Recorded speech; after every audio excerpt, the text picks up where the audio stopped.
Hello everyone. This is a recorded lecture on Chapter 4 of the Larry Small Phonetics book. So this is the first part of the chapter and it deals with vowel sounds. So generally we'll go over the characteristics of vowels, and then we'll speak about different ways to describe a vowel, so that when we describe a vowel, it becomes unique. So every single vowel and every single consonant, of course, has a unique set of characteristics that will make it similar to no other sound. Of course, there will be a couple of exceptions here and there, but we'll discuss them not today. When we come to the central vowels, we'll speak about this.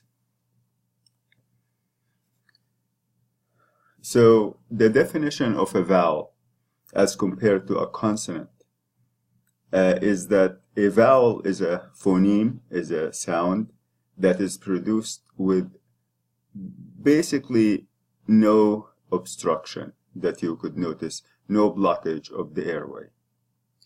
So as for example, when you say e, ah, so these sounds are continuous, and there's no blockage.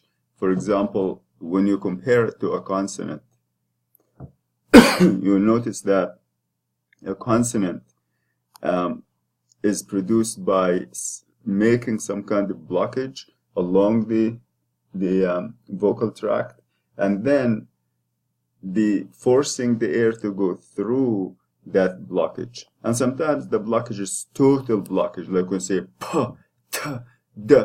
All these sounds are called stops because you block the airway completely. And there are 7 of them that we discussed before, and we'll discuss later when we speak about Chapter 5.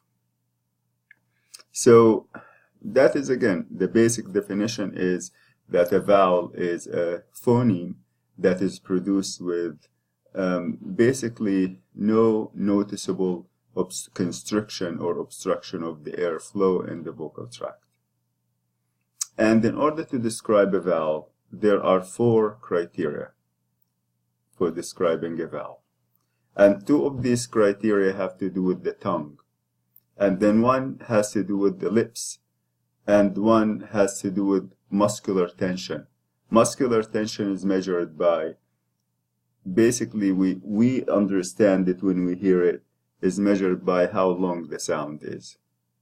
So a sound that is longer than another sound, it means that the sound is tense. It means that it requires more muscular tension.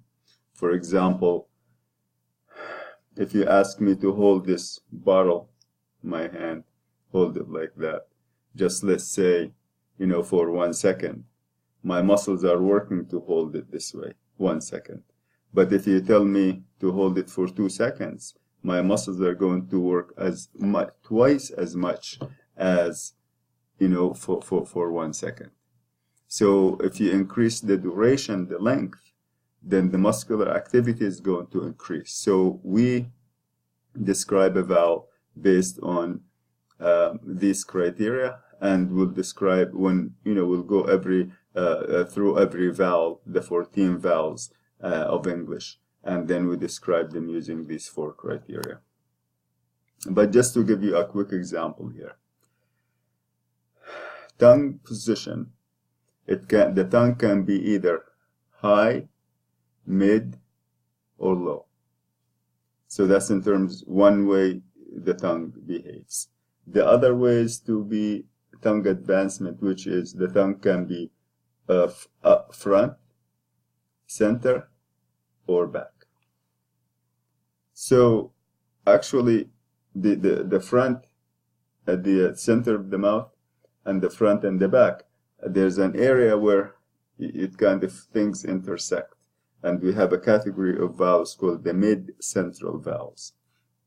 So we describe a sound, the 4 criteria we use to describe a vowel are tongue height, tongue advancement, lip rounding, and then whether the sound is tense or lax, which is muscular tension. So 4 criteria.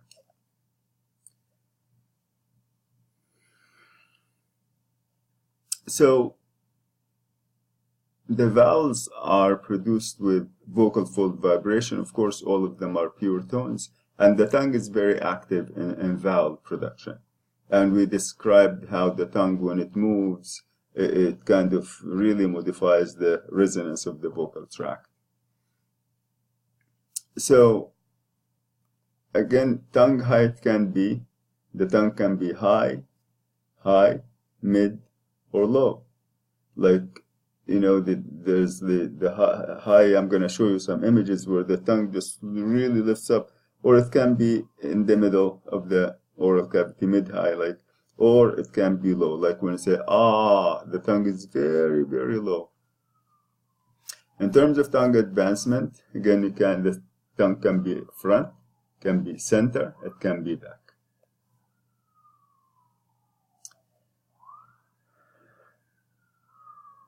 So the best way to understand these, to understand phonetics, is to practice and practice and practice until you get the sense of it.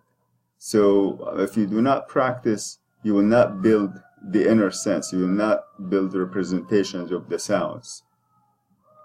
So tongue height, in terms of tongue height, say the following sounds. Sorry, outside there's an ambulance. I have to just, yeah, there's sometimes noise in the background. I'm right across, just not far from here is Alcatraz.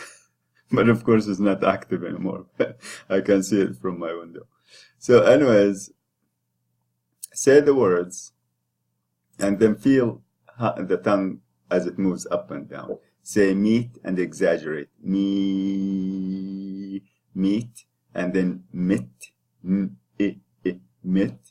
and then mate, and then met, and then mat. So now say he, but exaggerate so you can feel. When you say e, you are going to feel the tongue rising in the front, and you feel it quite significantly. Heat, hat, leak, lack, ease, as, hoot, hot. So as you say these sounds, just even without saying the words, just say the sounds. E, a, and then e, as in as, and then oo, ah. These are hard to feel because the tongue is open quite a bit, but the tongue rises for oo, it rises significantly, and for ah, it sits down. So to feel tongue advancement, to see how the tongue goes far, forward and back, say e, and exaggerate e as in heat, and then you will feel it right there, and then and you'll see it going back to the center, So again, e, So this is just one step back, that is the hurt. That is the central vowel, mid-central, which is the hard schwa, the stressed schwa. And then oo, that's where the tongue goes way back. So these three sounds, e, tongue front, and then is center, and then oo is the back. So 1, 2, 3, these three positions are captured. And then a, and then and then So and then and then ah. So again, a is a little bit farther front here, and then that is center, and then as in hat. So front, center, back, and then again e, front, and then as in dud, ad, and then dude. So again, you notice these three, so every trio of these sounds takes you from the front to the center, to the back. So E is a front vowel, and then is a center vowel, and then U is a back vowel. Again, A is a front vowel, is a center vowel, and A is a back vowel. The same for E, front, center, and then U, back. So also you feel, the same arrangement is as in lick, and then lurk, center, and then back, and then A, front, and then is center, and whoa, that is back. You could see in this chart, in this image, some of the sounds. We can see, for example, the U, how the tongue goes back and rises. This is the highest back sound. The highest, one of the two. This is the highest sound in the back. And then there's another sound. The E is the highest, but front. Now let's look at the O, as in rose. So this is, you see the tongue is lower now, but it's about the same, the same in terms of the orientation. It just goes lower than the U, and the tongue is rounded. I'm sorry, the lips are rounded. And then O. So the green line is O, and then you could see how the tongue goes significantly back, then the U, and then the O. And then you have the the purple line, and that's the lowest sound at all, where the hyoglossus muscle contracts and pulls down the back of the tongue, and it makes it the lowest sound. So this is what the doctor asks you to do when you go for a checkup. The doctor says, say and then you say and then open your mouth, of course, and then the doctor will be able to see the back of your throat, your oropharynx. Here's some more details. Here you could look at the vowels positions. Labial rounding. Simply, you might come across some different ways of labeling labial rounding, but it doesn't matter. In our case, we are just going to be consistent and say a vowel is either rounded or unrounded. So if it is not rounded, who cares? It is not rounded, then it would be rounded. So the way you feel it, you put your index fingers around the lips, and just if your lips are not protruded forward and rounded, then the sound is not rounded. Like when I say car, car, car, car, there's no rounding. Now say O, O. When you say O, your lips are forward, and you can feel, with the corners of your mouth, you can feel that they are protruding and the sound is rounded. Now say O, as in law, O. So that is significantly also rounded. Now, interestingly, that is, that may be tricky, but just say, as say, fur,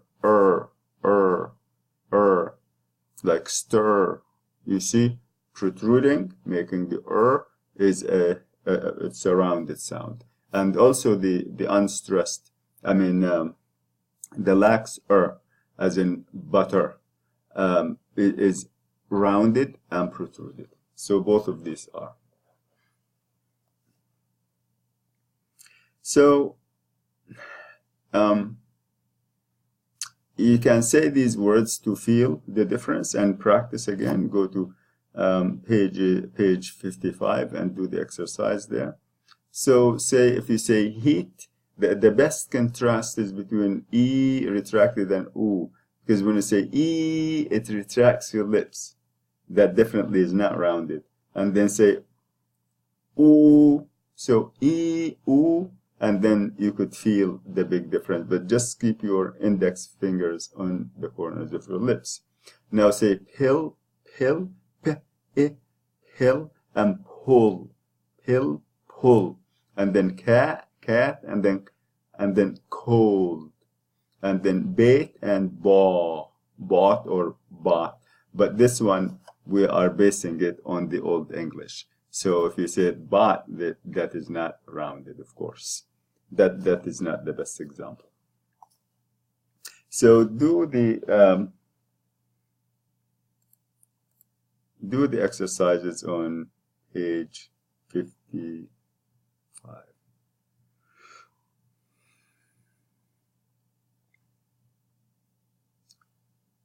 Let's see.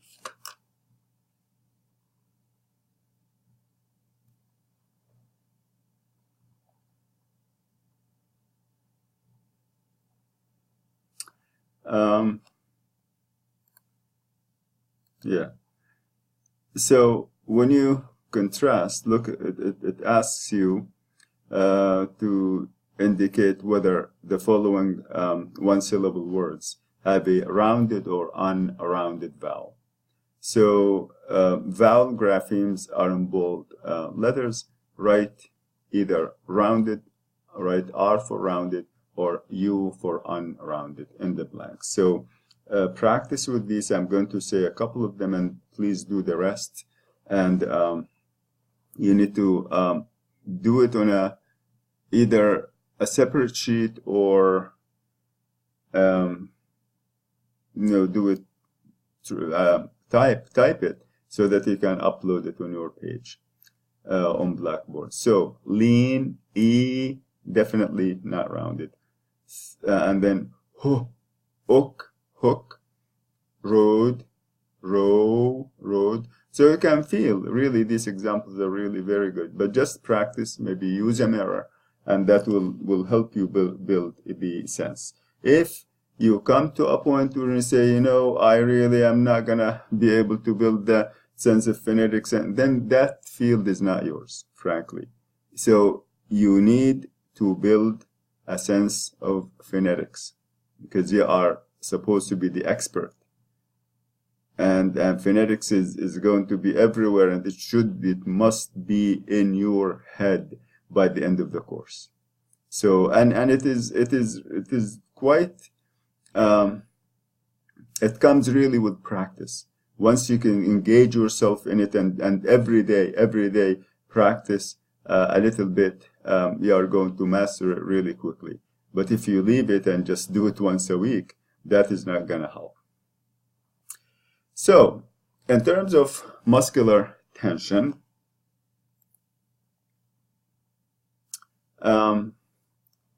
there are the 14 vowels that we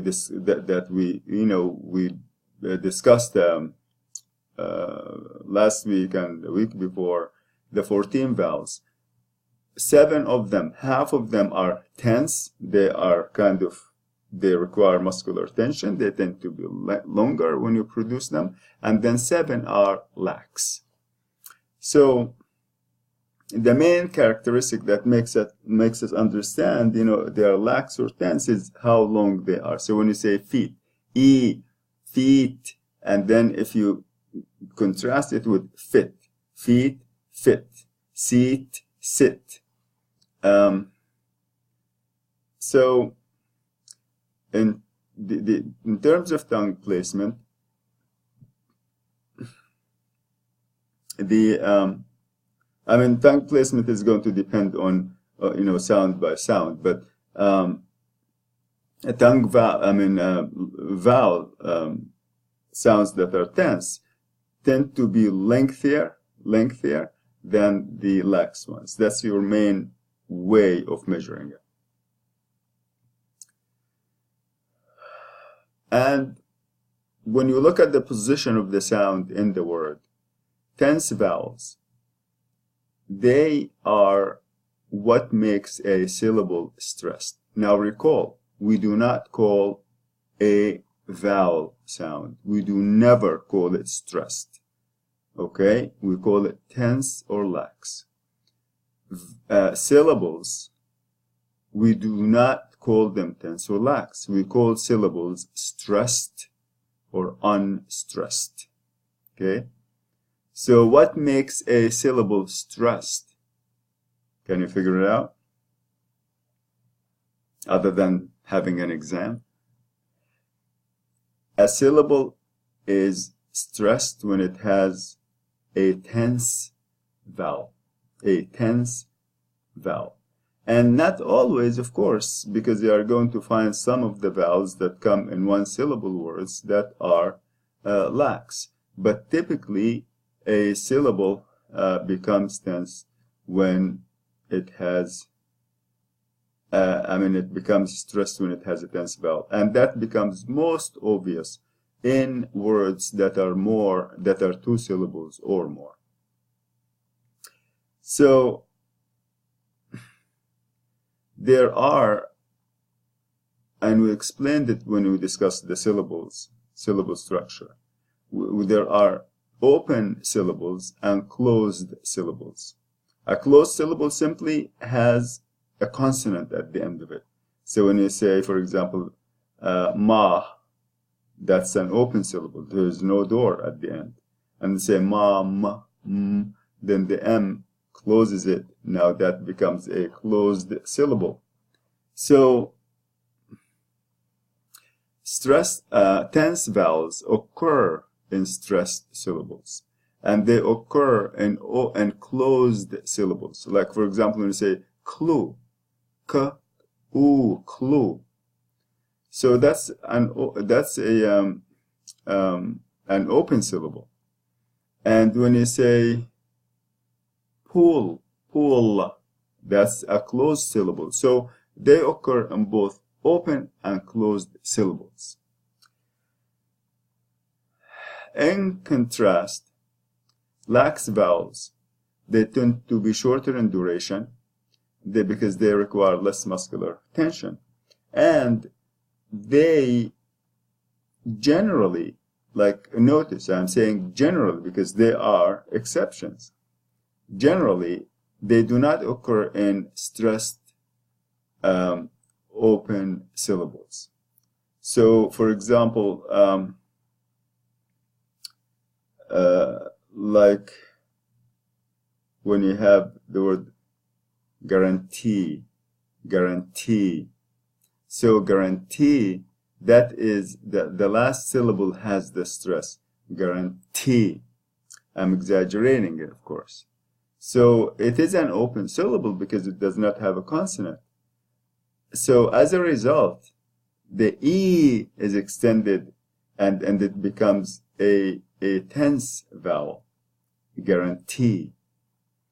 And if you want to change it, it will not be an English word that is recognizable. Like when you say guarantee. That is, if you were to say it this way, that means the last syllable doesn't have the stress anymore. And then you put the capital, I sound. But that is not the case. So again, these lax vowels generally do not occur in a stressed syllable that is open, that has that doesn't have a consonant at the end. Again, there are exceptions. For example, when you say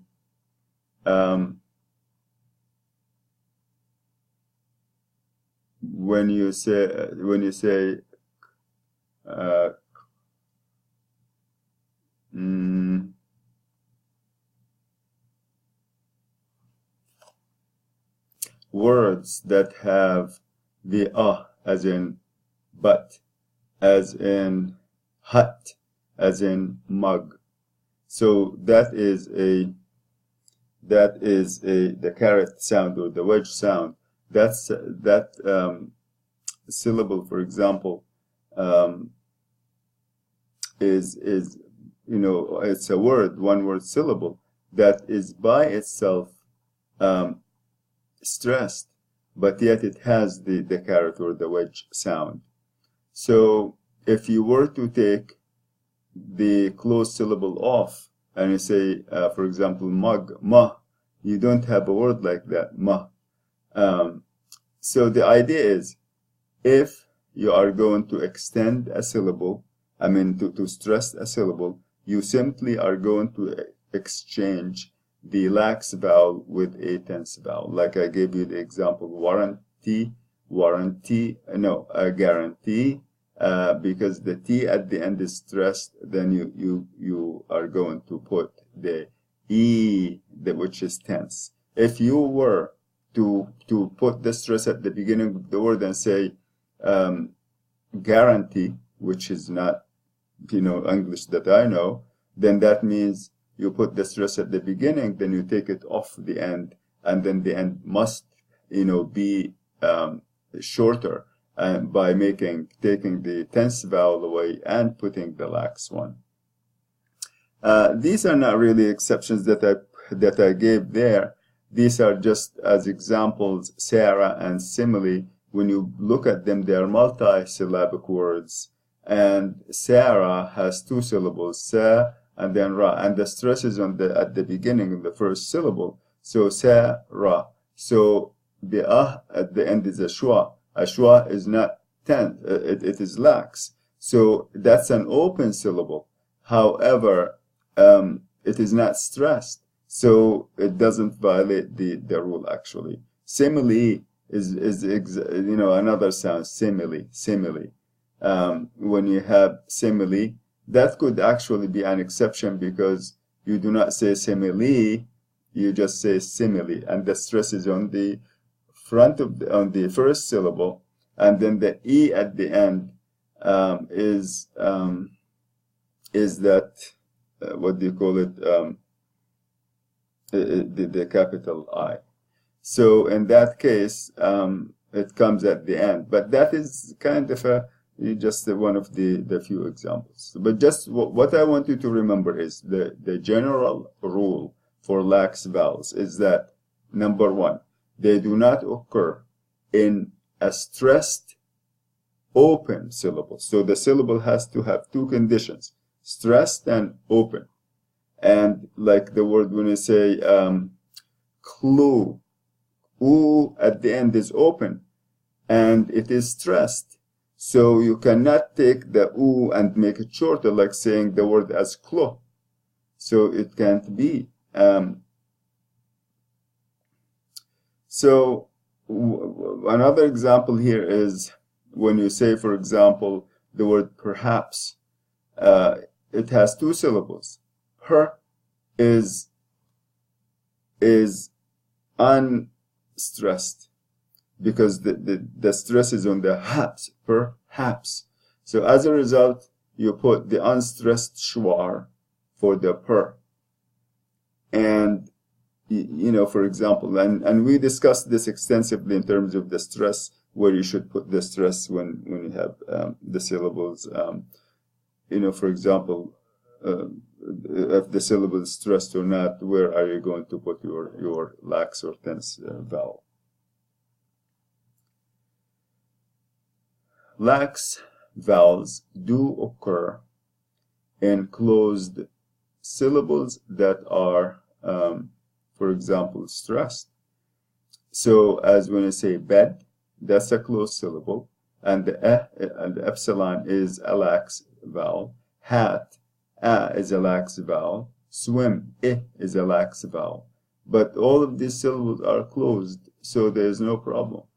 That is just that rule that I want you to remember. Syllables that are stressed and open, they do not take lax vowels. So in order to, again, to understand and feel the degree of tension, you should do these exercises and contrast short with long, or in other words, tense with lax. And there are several pairs of sounds, vowels, that kind of have the 2 forms, like this. E as in heat, and then you shorten it, it becomes hit. So I'd like you to do as many exercises, as many examples as you can. Heat, hit, feet, fit, seat, sit. And you can see the difference between the two, the sounds E, I, and then A, and then at. So 8, at, 8, at. The contrast here is not very kind of, doesn't exactly capture that, simply because the two sounds aren't exactly two forms of one another, in other words.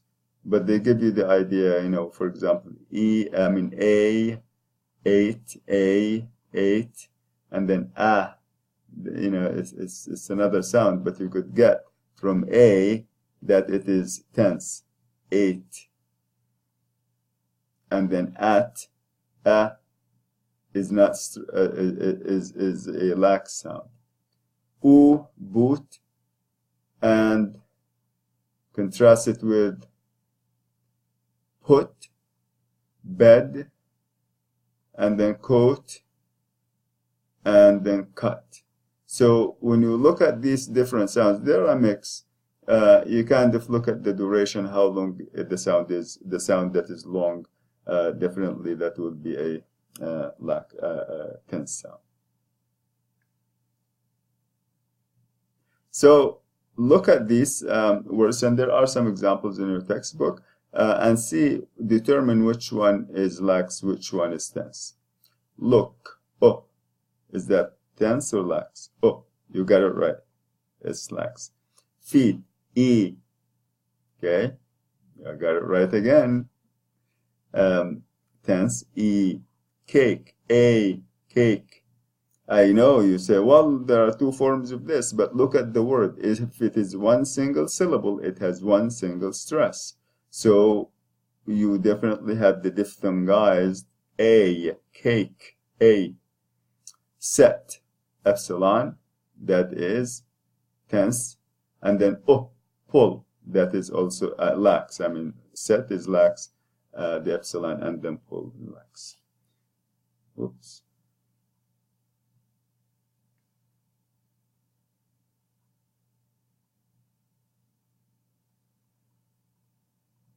Okay. So one of the things that help, because, you know, we'll be asking you, you know, exams in phonetics generally are cumulative. So we'll be asking you, you have to know groups of sounds, you have to have everything in your, basically in your head. On the left, you have group of a description of a description of tense sound vowels, and then on the right you have a description of lax vowels. So tense vowels, there are 7 of them, lax are 7, and they are captured in this sentence. First, let me tell you the characteristics of tense vowels again. They are longer in duration as compared to lax vowels. They require more muscular tension than lax vowels. And these are sentences that capture all of them that I have basically developed. You can develop your own. There's no reason why you can't. But just make sure that the words are accurate. So let's identify the 7 tense vowels in this sentence. Birds, eat, raw, dough, cool. Ah, I left a word out. On cool days. So I left one sound out. So if you can put it, because I can't, if I change the screen now, the whole thing just. So burr. This is one sound, one vowel, burr. And then eat. And then raw, or raw, as if you say it this way. That would be the back vowel. But because both of them exist in the chart, and both of them exist actually in American English to some extent, then you should have both of them here, because there are 7 and 7. So if you now count 1, 2, 3, 4, 5, 6, and the missing word on here is 7. So ra, and then do, and then on, low, and then ooh, cool, and then a's, days, a. So these are the 7 vowels. But when I'm going to ask you to list them, I don't want the sentence. I want you to keep the sentences in your mind and then give me the actual vowels in English transcription, please. So the 7 lax vowels that they are captured in this sentence, that when you say Ted's, the epsilon is 1. Sister, is the second sound, and then So epsilon, and then 3 sounds. And then the again in is, and then fully, full, fully. Up, that's the wedge or the caret sound, up, and then and as as in can or cat. So and about, the schwa in about, and then that gives you the 7 words. Again, you can make your own sentence, whatever you are comfortable with, but I'd like you to make sure to have these sounds in your mind and to be able to give several examples of each. Okay? And then we have the diphthongs. Diphthongs are vowels that are blends of 2 vowels. So they blend 2 vowels, and you glide from one to the other directly. So let's go back here.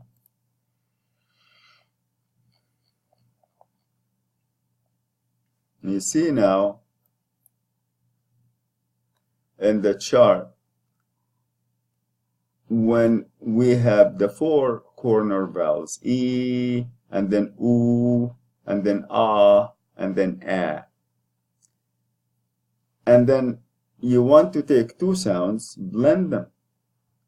Physical laws of how you use your muscles and so on say, if you have 2 things that are long or tense, you blend them in, you must clip each one. You must shorten each one of them. So you want to say I. So you get the and rise. Your tongue is going to rise and go up front to get the E. So you want to blend the and E together. Both of them are tense. But when you mix them, you are going to shorten each one, make each one lax.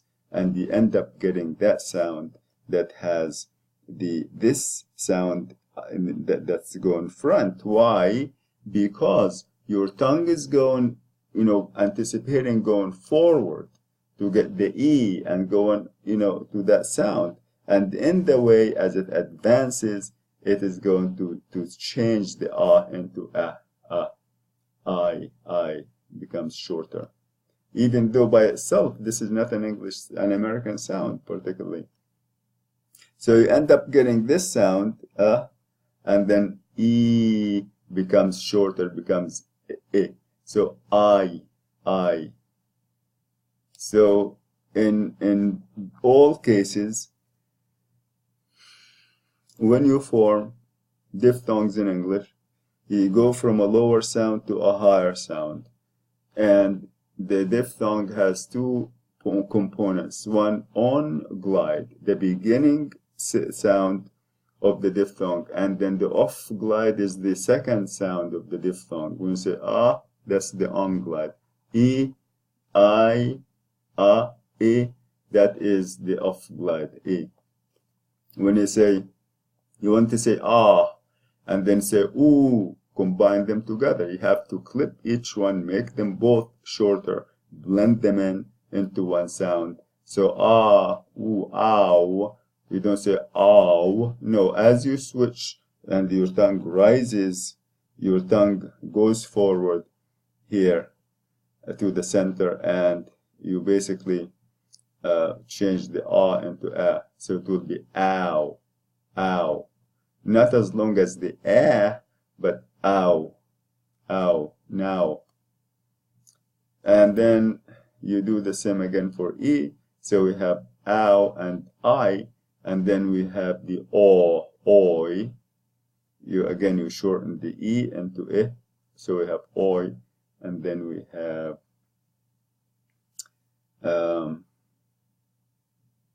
one, two. Okay, so there are five. We'll go the O combined with the U gives you O, and then the A combined with the with the E gives you I again, because you shorten, so you have A. So we do not have the I with the dot on top of it. We do not have it for the diphthongs at all.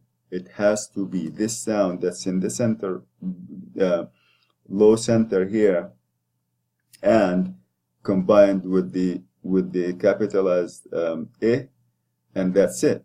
So if you put the dot, or if you make the shape of the different, then that is going to be totally a different sound. There will be no credit for that. So make sure to shape your vowels accurately and your diphthongs accurately, please.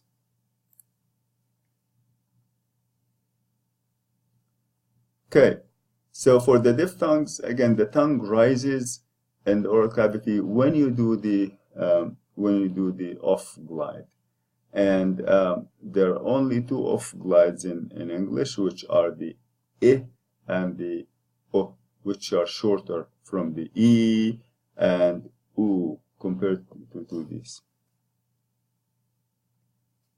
Diphthongs, again, there are five, and they are captured. I have them in this sentence that I kind of made, and you can make your own. So first, the sentence says, house mice make toy clothes, and I give you a picture here that, you know, house mice are wearing toy clothes.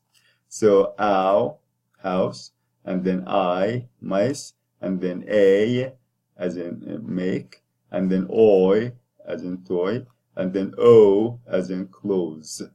So all of these are diphthongs. Then we look at the front vowels, and that will be the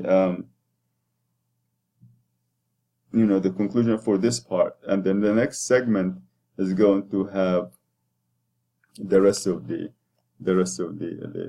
chapter. So how we divide, we look at vowels. We use these four criteria. As I mentioned, two has to do with the tongue placement, advancement and height. And based on that, let's look at the there's another image I would like. Yeah, here, for example. The way that the tongue is placed in the oral cavity, they took the space available and they plotted it, and they created something called the quadrilateral. Quadrilateral is a shape that doesn't have equal sides at all. Every single side is different. So let me show you.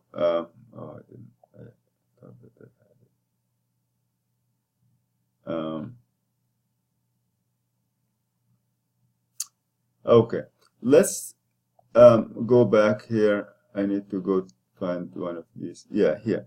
So look at this image and how each sound is,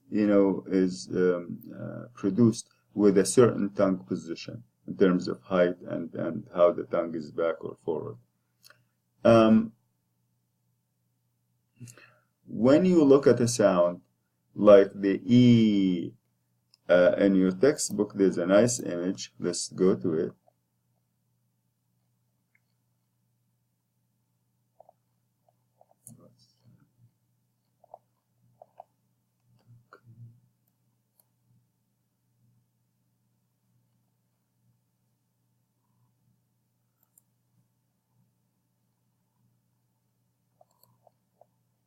Now having a, yeah, okay, it's moving now.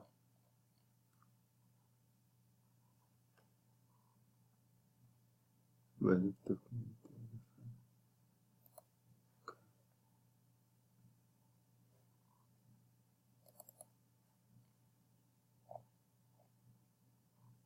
thing is mixed up. All right.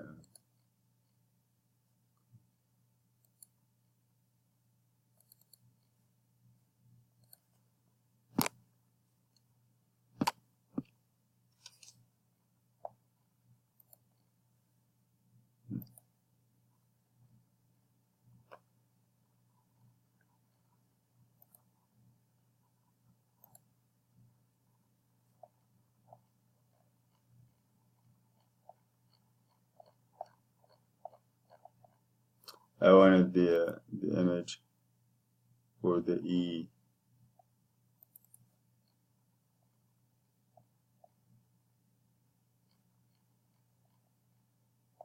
No, this thing is just mixed up.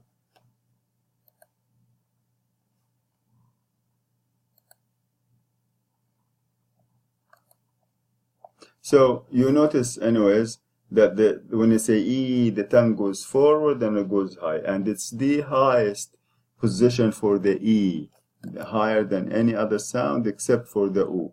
But E is front, highest front, and U is highest back.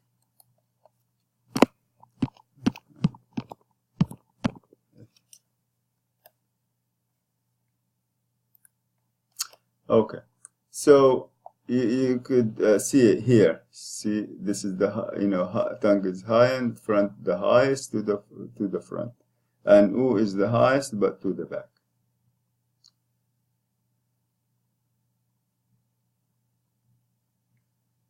So we take the space available in the mouth and we kind of plot the quadrilateral. So this is where the lips are. This is the center of the mouth. This is where the pharynx is. This is the back. And all these sounds up front here are called front vowels. Front vowels. And you take each, the front vowels and divide them into three categories. Front, high, high, front. And then mid, front, and then low, front.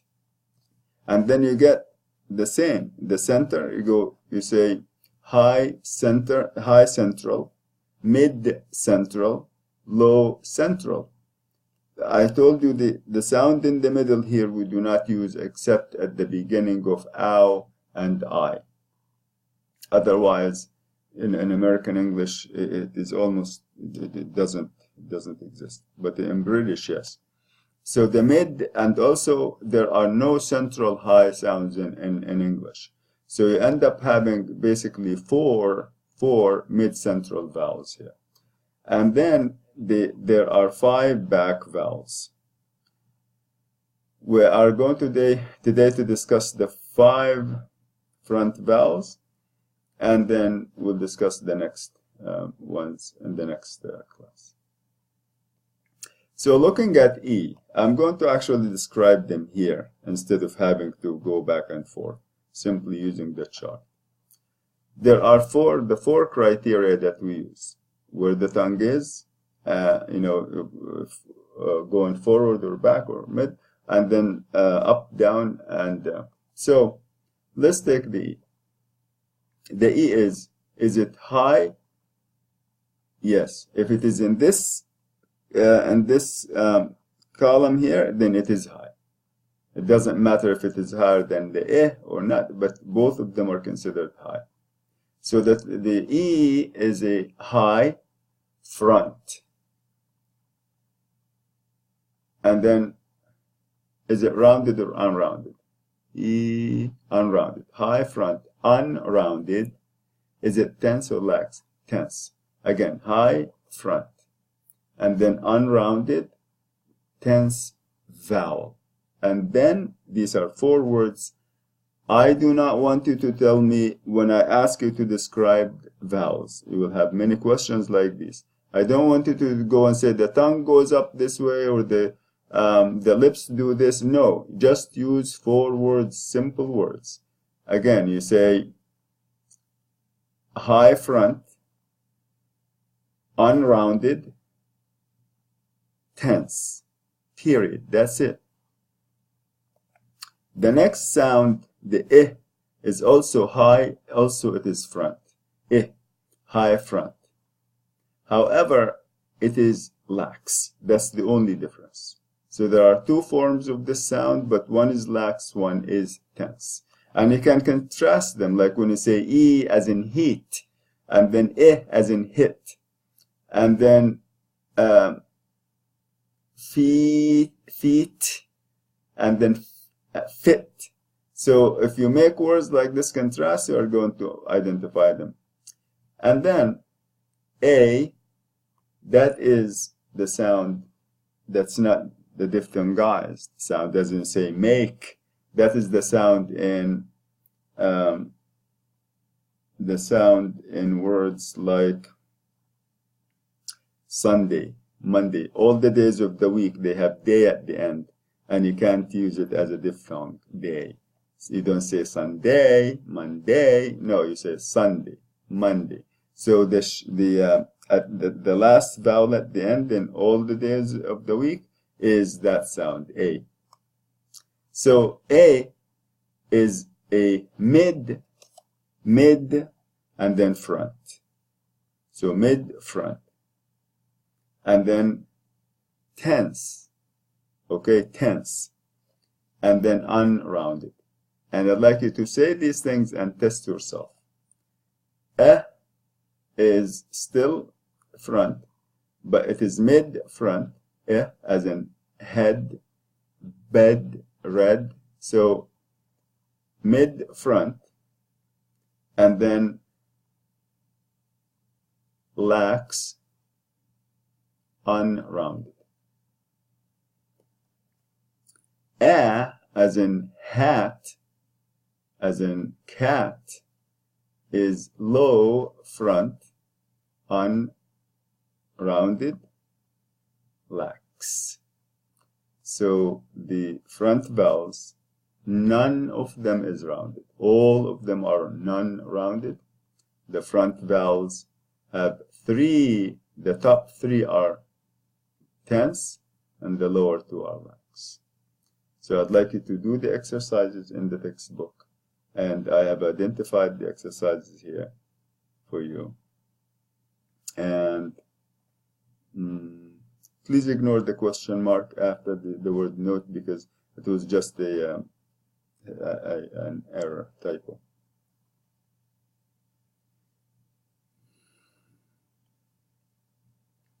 So do the exercise, please, on page 60, and copy it and post it to your discussion board page as part of your homework. The I sound, again, the only difference between it and the E is tense and I is lax.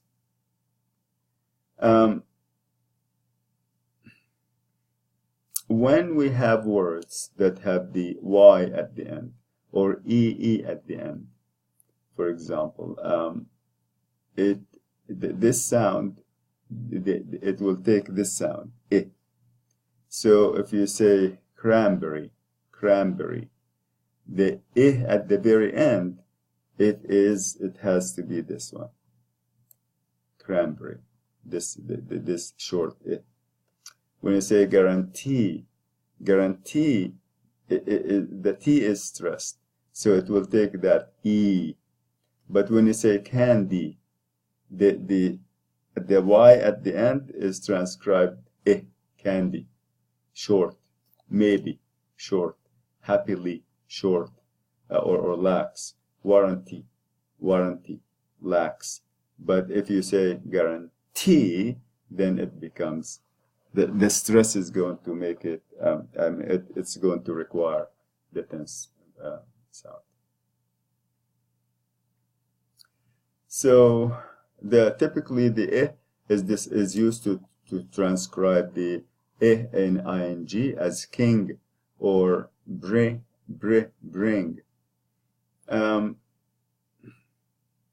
When the or any sound comes before a nasal sound, it becomes nasalized. For example, say dance. When you say dan, then you say dance, the becomes nasalized because it takes some characteristics of the that comes after. Cooking. Then the becomes also nasalized because it comes in the company of a nasal. When the is followed by an R sound, it becomes, we call it R colored. Like it means it has characteristics of the R, because typically when before you say a sound, you anticipate it. So you will be kind of saying one sound now, and you know that you will say a sound later, but you are going to get your muscles and structures, organs ready to say it well ahead of time. So, and as you anticipate saying the then the becomes R colored.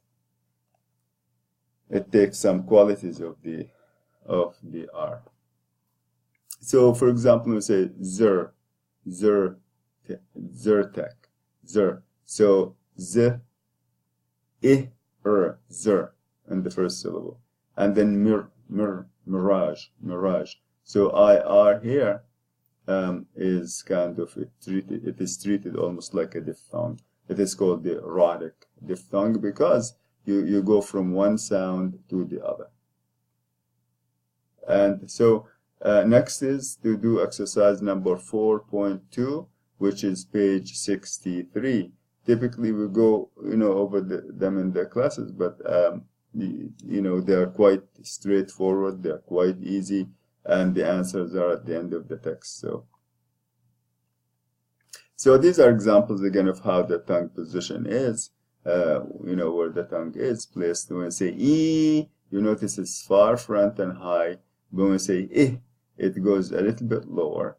And then we say ha, epsilon. See how open the mouth is, much bigger than this. And then we say had. And then you notice the tongue goes a little bit down. Not as much as when we say ah. The A, it can be diphthongized, it can be extended. A is stressed by itself. As it comes by itself, it is stressed. However, it can be even long, it is tense, but it can be even more tense when you make it a diphthong, because the diphthong is quite more lengthy. So the A is a mid-high front, unrounded, tense. Tense sound. And this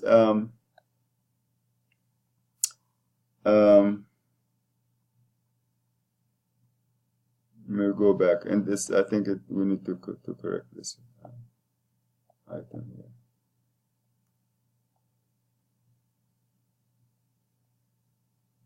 So the sounds that we have here, and then E, and then O, and then O, and then A, on, and then U, and then A. These are all tense. And the other ones, the epsilon, I, and then and then O, O, and then A, and the A, and then the schwa. So that is a typo. If you would please kind of correct it.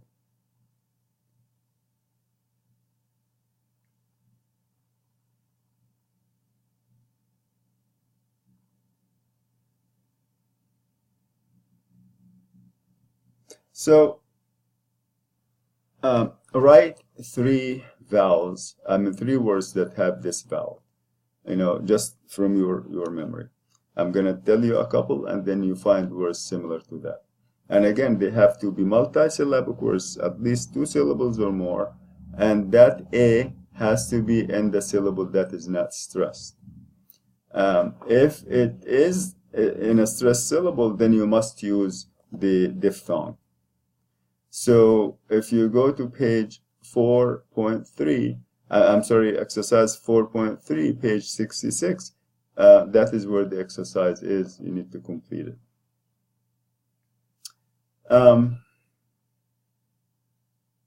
When we say A is a diphthong for A, that means I mean it's an allophone. That means it's an alternative form of it.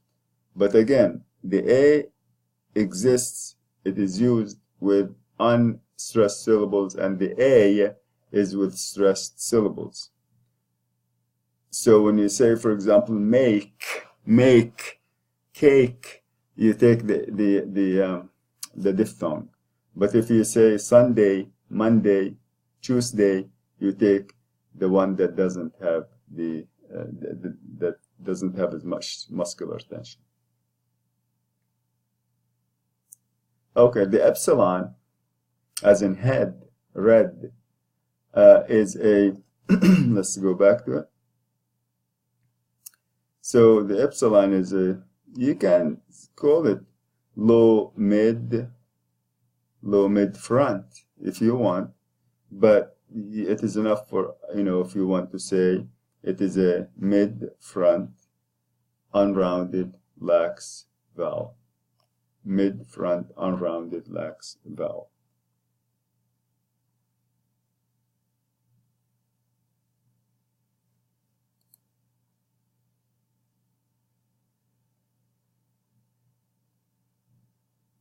So please do the exercise, page 68, and then make sure to write 3 words that have this vowel. When this vowel occurs before an R, again, it becomes R-colored like any other sound.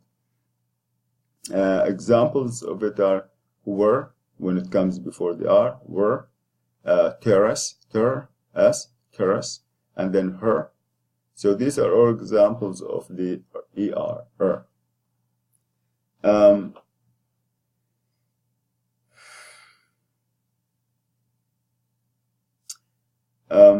Again, find 3 words that have this R-colored vowel,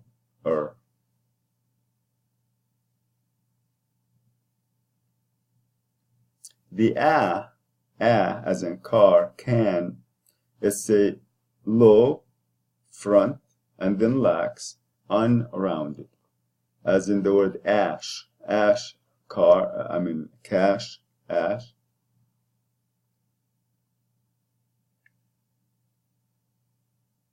So write 3 words that have the a sound.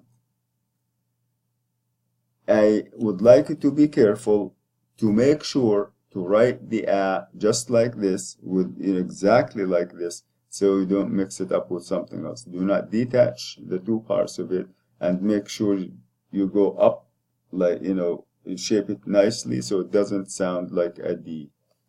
So when it comes before the I, before the it becomes nasalized. When we say bank, bank. So do the sample words and go to the sample. This is not an exercise, but to make you practice, page 70, and then do the exercise on page 71. That is 4.5. So the exercises that you do them as you listen. But then your homework for to bring, to post before class is from page 97 to 100. That is to continue, so that you can continue practicing through the week. And you post everything to your Blackboard, and I will see you on Thursday. Thank you.